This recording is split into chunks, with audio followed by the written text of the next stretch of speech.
ನಿಮಗೇನಾದರೂ ಅಸಲಿ ರುಚಿ ಬೇಕು, ಅಸಲಿ ರುಚಿ ತಿನ್ನಬೇಕು ಅಂತಿದ್ದರೆ ನೀವೇ ಮಸಾಲೆ ಜರಡಿ ಮಾಡಿ ಈ ರೀತಿ ಫ್ರೈ ಮಾಡಿ ನೋಡಿ ಎಂಥ ಟೇಸ್ಟ್ ಆಗ್ತದೆ ಅಂದರೆ ಅಸಲಿ ರುಚಿ ಅಂದರೆ ಇದೇ ಅಂತ ನೀವು ಹೇಳಬೇಕು, ಅಷ್ಟೊಂದು ಸೂಪರ್ ಆಗ್ತದೆ. ನಿಜವಾಗ್ಲೂ ಅಸಲಿ ರುಚಿ ಅಂದರೆ ಇದೇ ಕಣ್ರಿ. ಒಮ್ಮೆ ಟ್ರೈ ಮಾಡಿ, ಹೀಗೇ ಮಾಡಿ. ಮಸಾಲ ಪೌಡ್ರ್ ಮಾಡಲಿಕ್ಕೆ ಇಲ್ಲೊಂದು ಬಾಣಲೆ ತಗೊಂಡಿದ್ದೇನೆ. ಕಬ್ಬಿಣದ ಬಾಣಲೆ ತಗೊಂಡ್ರೆ ಒಳ್ಳೆಯದು.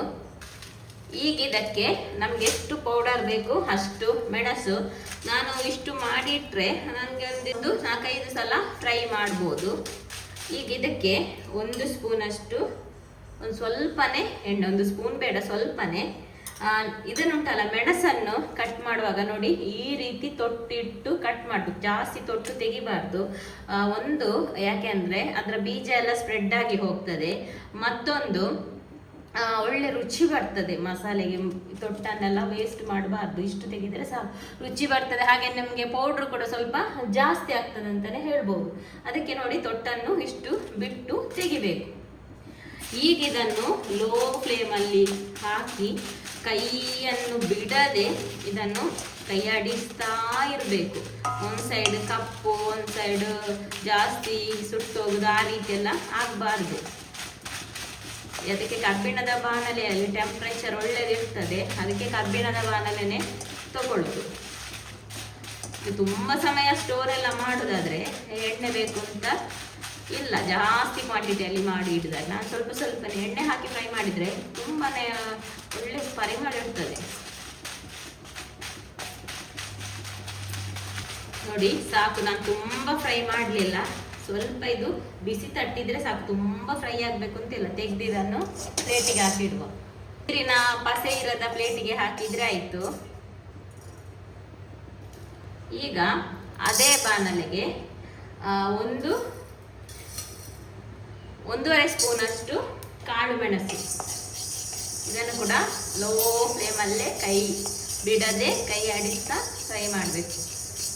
ಇದು ಕೂಡ ಹಾಗೆ ಬಿಸಿ ತಟ್ಟಿದರೆ ಸಾಕು, ಕಪ್ಪಾಗಬಾರ್ದು, ಸ್ಮೆಲ್ಲು ಬರುವಷ್ಟು ಫ್ರೈ ಆಗಬಾರ್ದು. ಅಂದರೆ ಇದು ಸೀದೋದ ಸ್ಮೆಲ್ ಬರಬಾರ್ದು. ಸಾಕು, ತೆಗಿಬೇಕು ಕೂಡ, ಸಾಕು ತೆಗಿಯುವ. ಈಗ ಜೀರಿಗೆ 3 ಸ್ಪೂನಷ್ಟು ಜೀರಿಗೆಯನ್ನು ಹಾಕಬೇಕು. ಬಾಣಲೆ ಬಿಸಿಗೆ ಸ್ವಲ್ಪ ಮಿಕ್ಸ್ ಮಾಡಬೇಕು, ತೆಗಿಬೇಕು, ಜಾಸ್ತಿ ಫ್ರೈ ಮಾಡಲಿಕ್ಕೆ ಇಲ್ಲ. ಹಾಗೆಯೇ ಸ್ವಲ್ಪ ಕರಿಬೇವು. ನೋಡಿ ಲೋ ಫ್ಲೇಮಲ್ಲಿ ಕಬ್ಬಿಣದ ಬಾಣಲೆಯಲ್ಲಿ ಹೇಗೆ ಫ್ರೈ ಆಗ್ತದೆ ಅಂತ ನೋಡಿ. ಕಪ್ಪಾಗಲಿಲ್ಲ, ಹೇಗೆ ಕ್ರಿಸ್ಪಿಯಾಗಿ ಬಂದಿದೆ ನೋಡಿ, ಎಲ್ಲಿ ಹೀಗೆ ಆಗಬೇಕು. ಫ್ರೈ ಆದ ಮಸಾಲೆ ಎಲ್ಲ ತಣ್ಣಗೆ ಆಗಬೇಕು.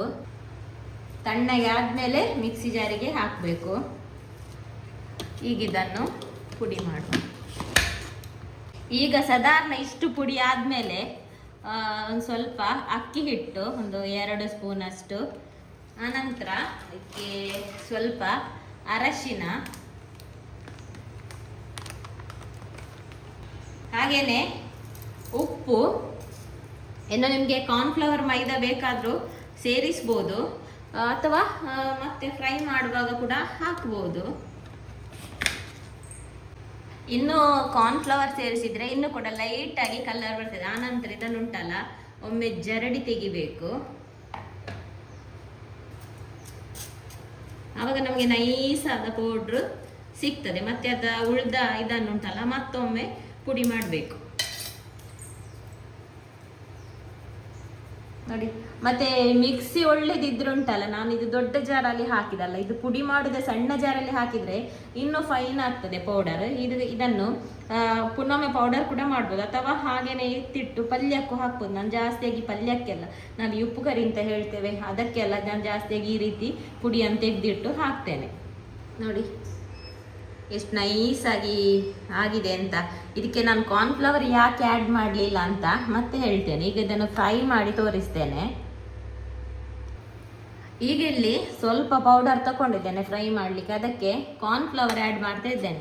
ಕಾರ್ನ್ಫ್ಲವರ್ ಹಾಕಿದಾಗ ನೋಡಿ, ನಾವು ಹೊರಗಡೆಯ ಮಸಾಲ ಹೇಗಿರ್ತದೆ ಅದೇ ರೀತಿ ಬಣ್ಣ ಬರ್ತದೆ. ನಾನು ಯಾಕೆ ಕಾರ್ನ್ಫ್ಲವರ್ ಸೇರಿಸಿಲ್ಲ ಅಂದರೆ, ನಮಗೆ ಕಾರ್ನ್ಫ್ಲವರ್ ಹಾಕಿದ್ದಕ್ಕಿಂತ ಕಾರ್ನ್ಫ್ಲವರ್ ಹಾಕದೆ ಫ್ರೈ ಮಾಡ್ತೇವಲ್ಲ, ಆ ಮಸಾಲ ಸ್ವಲ್ಪ ತರಿ ತರಿಯಾಗಿರ್ತದಲ್ಲ, ಅದು ನಮಗೆ ತುಂಬ ಇಷ್ಟ. ಅದಕ್ಕೆ ನಾನು ಕಾರ್ನ್ಫ್ಲವರ್ ಒಮ್ಮೊಮ್ಮೆ ಆ್ಯಡ್ ಮಾಡಿ ಇಡುವುದಿಲ್ಲ, ಬೇಕಾದರೆ ಮತ್ತೆ ಹಾಕ್ಬೋದು ಅಂತ. ಇನ್ನಿದಕ್ಕೆ ಶುಂಠಿ ಬೆಳ್ಳುಳ್ಳಿ ಪೇಸ್ಟ್ ಮತ್ತು ಹುಳಿ, ಲಿಂಬೆ ಹುಳಿ ಎಂತ ಬೇಕಾದನ್ನು ಸೇರಿಸಿ ಮಿಕ್ಸ್ ಮಾಡ್ಬೋದು. ನಾನು ಬರೀ ಇಷ್ಟೇ ಮಾಡ್ತೇನೆ. ಮತ್ತು ಇನ್ನೊಂದು ಕಾರ್ನ್ಫ್ಲವರ್ ಹಾಕದೆ ಕೂಡ ನಿಮಗೆ ಮಾಡಿ ತೋರಿಸ್ತೇನೆ.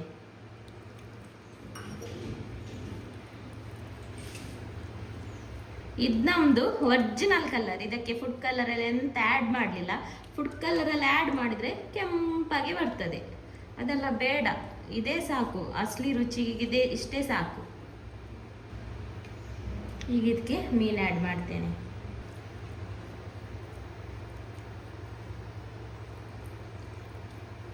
ನೋಡಿ, ಇದು ಕಾರ್ನ್ಫ್ಲವರ್ ಹಾಕಿದ್ದು, ಇದು ಕಾರ್ನ್ಫ್ಲವರ್ ಹಾಕದ್ದು, ಇದು ಹಾಕಿದ್ದು ಎರಡು ಕೂಡ ರೆಡಿ ಮಾಡಿ ಇಟ್ಟಿದ್ದೇನೆ.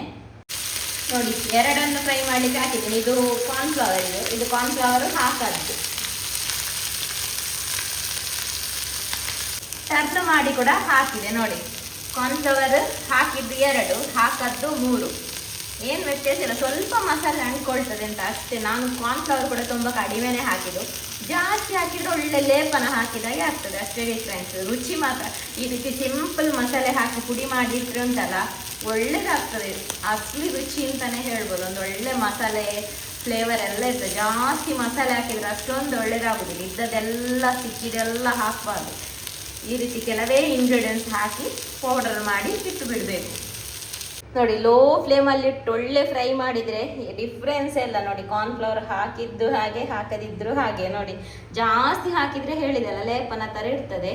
ನಮಗೆ ಇದು ತುಂಬ ಇಷ್ಟ. ಈ ರೀತಿ ಮಸಾಲೆ ಪುಡಿಯಾಗಿರ್ತದಲ್ವ, ಅದು ಈ ರೀತಿ ಮನೆಯಲ್ಲೇ ಮಾಡಿಟ್ರೆ ಒಳ್ಳೆ ರುಚಿ ಕೂಡ. ನೋಡಿ ಹೇಗೆ ಬಂದಿದೆ ಅಂತ.